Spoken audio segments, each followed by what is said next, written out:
Madam, இந்தாங்க உங்க பணம். ஏன் பணமா? என்ன சொல்றீங்க? ஆமாங்க மேடம்.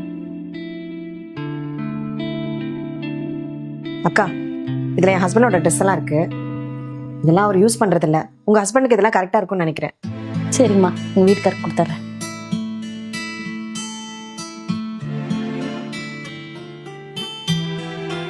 ஏங்க,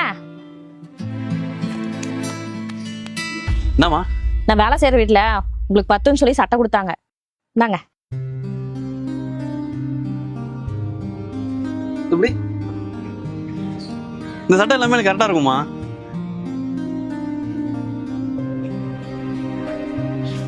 ரஜிதா, இந்த சட்டைக்குள்ள பணம் இருக்குமா? ஏதோ மறந்து வச்சிருப்பாங்கன்னு நினைக்கிறேன். போய் சீக்கிரம் கொடுத்துட்டு வந்துரு. இது என்ன ஒரு 1000 ரூபாய் இருக்குமா? இதெல்லாம் உங்களுக்கு ஒரு பெரிய காசா? நாமளே வச்சுக்கலாம். என்னம்மா பேசுற நீ? உங்க முதலாளி நம்மளை எவ்வளவு நல்லா பாத்துக்கிறாங்க. நமக்கு எதுனாலும் பார்த்து பார்த்து பண்றாங்கல்ல. அவங்களுக்கு போய் நம்ம இப்படி பண்ணலாமா? நம்ம வேலைக்கு போறோம், அதுக்கான சம்பளம் அவங்க தராங்கல்ல. அப்புறம் எதுக்கு அவங்க காசு நமக்கு? நம்ம செய்யற வேலைக்கு எப்பவுமே நம்ம உண்மையா இருக்கணுமா? இது எதுக்கு நமக்கு? போய் அவங்களுக்கு கொடுத்துட்டு வந்துரு. சரிங்க, நீங்க சொல்றது சரிதான். நான் தான் புத்தி இல்லாம பேசிட்டேன். நாளைக்கு கொண்டு போய் கொடுத்துறேன். அப்புறம் சட்டை ரொம்ப நல்லா இருக்குன்னு சொன்னேன்னு சொல்லு. அக்கா, உங்களை நினைச்சா எனக்கு ஆச்சரியமா இருக்கு. இந்த காலத்துல பணத்துக்காக என்ன வேணா பண்ணுவாங்க. ஆனா நீங்க இந்த பணத்தை திருப்பி கொடுக்கணும்னு நினைச்சிருக்கீங்க. இது என் பணம் இல்ல மேடம். திருப்பி கொடுக்கறது என் கடமை. அக்கா, இந்த பணம் எனக்கு வேணாம், நீங்களே வச்சுக்கோங்க.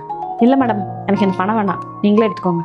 இல்லக்கா, நீங்க நினைச்சிருந்தா இந்த பணத்தை எனக்கு தெரியாம நீங்களே எடுத்துருக்கலாம். ஆனா நீங்க வேலை செய்யற இடத்துக்கு நேர்மையா இருந்திருக்கீங்க. உங்க நேர்மைக்கு பரிசா அந்த பணத்தை நீங்களே வச்சுக்கோங்க. நன்றிங்க மேடம்.